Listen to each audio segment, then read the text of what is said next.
And just like that, string templates are gone. What happened here? Was it because of the syntax? Will string templates come back? And when? Let's talk about it. Welcome everyone to the Inside Java Newscast, where we cover recent developments in the OpenJDK community. I'm Nikolai Parlok, Java developer advocate at Oracle, and today we're going to talk about the withdrawal of the string template preview from the JDK, from a technical point of view, but also what that tells us about the development process and when we may see a new proposal. Ready? Then let's dive right in. JDK 21 and 22 previewed string templates, a language feature that makes it easier to safely embed variables in structured languages like SQL, HTML, JSON, etc. I assume you know its outlines and understand how it embedded variables and how it required template processors to turn those templates into strings or other arbitrary objects. If you don't, here's a video that will fill in the gaps. From its first days, the proposal caught some flack. Lots of people took issue with its use of \curly brace instead of something they're more familiar with, like $, to embed variables, and we'll get back to that later. There were also qualms about its special syntax for processor invocations, the processor.template syntax, which was just sugar for a regular method call to the processor's process method. Then there are a few things that turned up when using the feature in practice, for example within JExtract.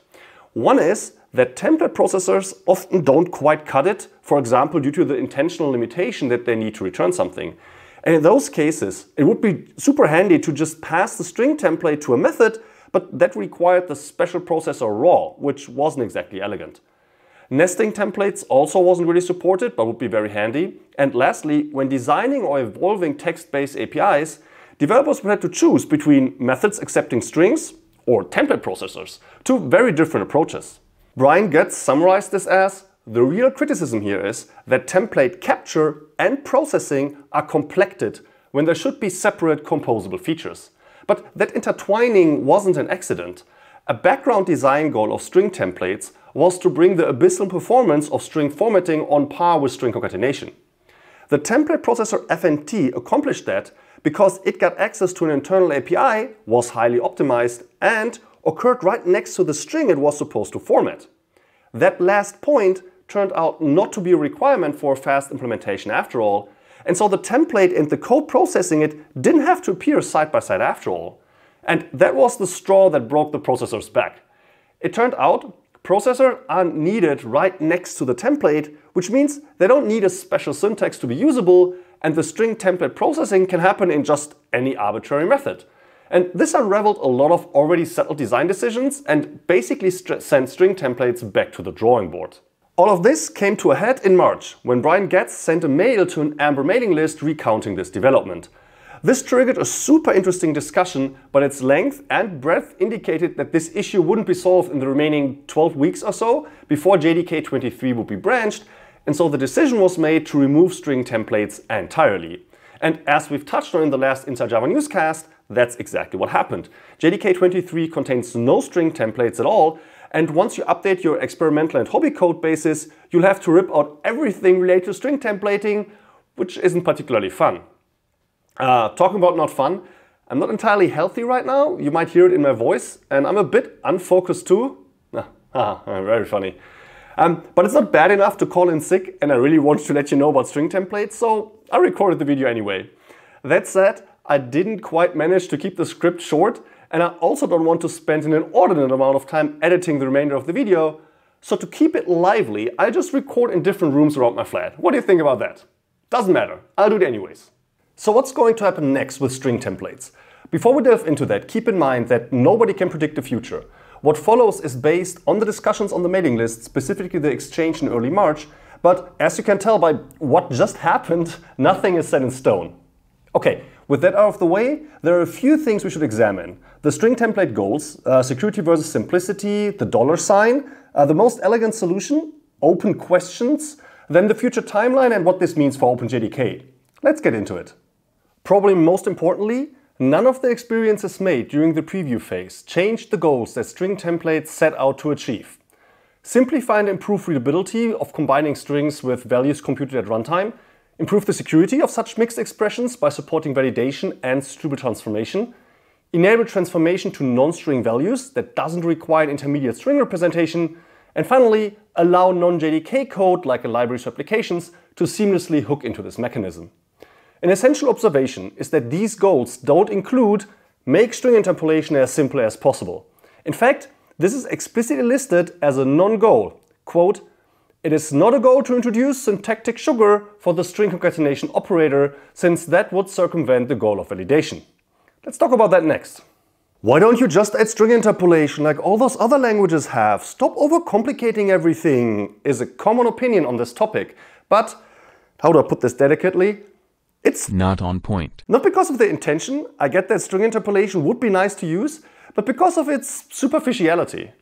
Nobody needs to be saved from having to type a plus between a string and a variable. But in the most recent OWASP top 10, injection attacks are in 3rd place, down from 1st place in the previous ranking, by the way. This is clearly a serious problem for industry and regularly causes loss of sensible user data, legal challenges, and significant financial damages. This is a problem worth tackling, not the plus. But if it's all about security, why do the goals mention simplicity and readability? Well, first of all, don't get me wrong, it would be really nice to get rid of the plus, so I'm all in favor of exploring the options there. But more importantly, if the new approach is safer than concatenation, but less elegant, even less elegant, there will always be a tension and developers will always tend towards the unsafe option. So making it more elegant than concatenation will avoid that tension and make us want to use the safer option. But to achieve that, it doesn't need to be the most elegant solution, just elegant enough. And it's important to think about this holistically. Python Enhancement Proposal 498 introduced literal string interpolation to Python.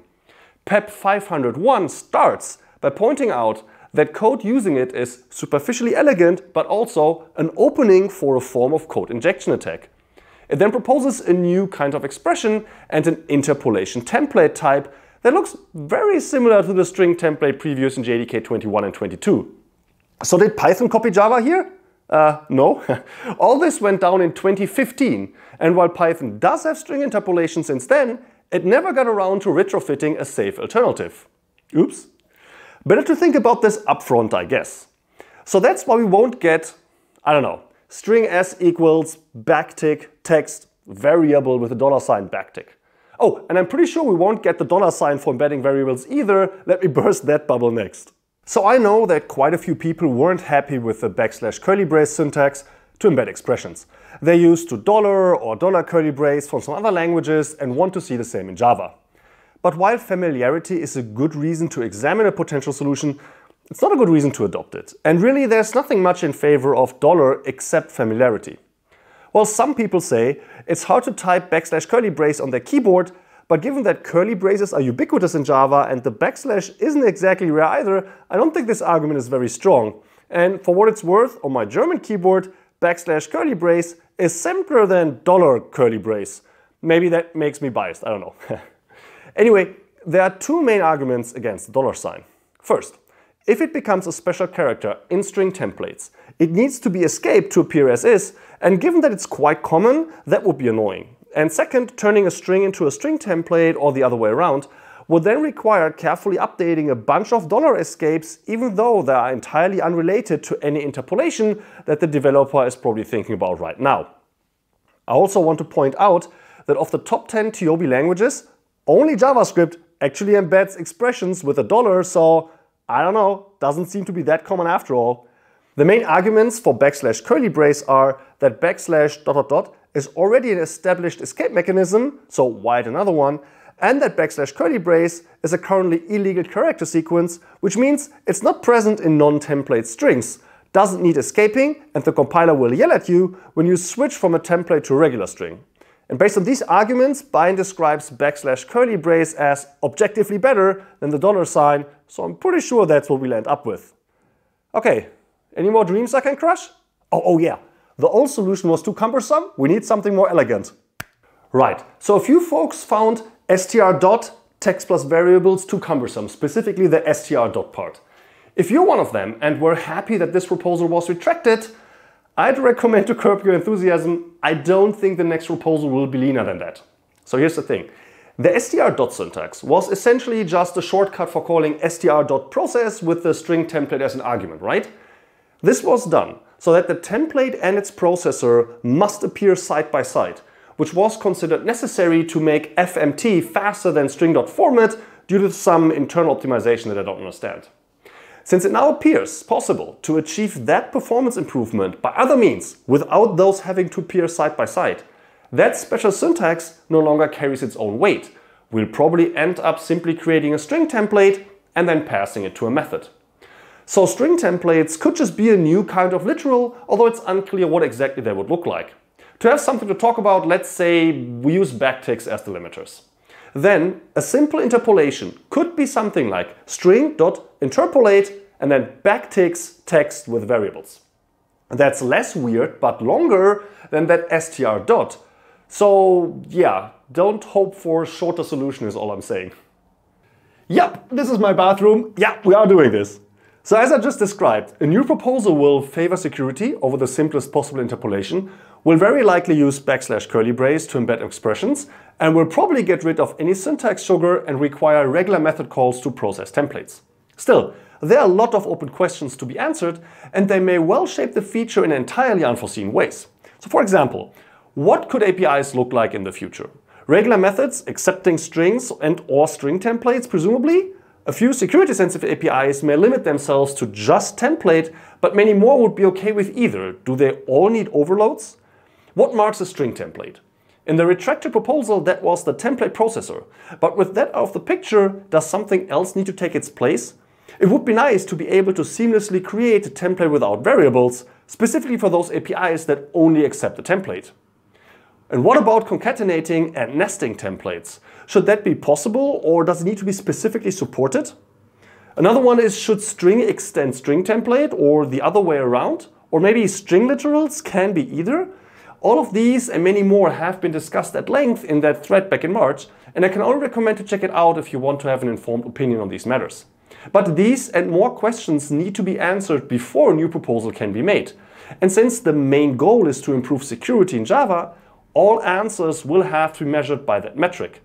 And just so it has been said, I don't think it's guaranteed that we'll see string templates in Java in the future.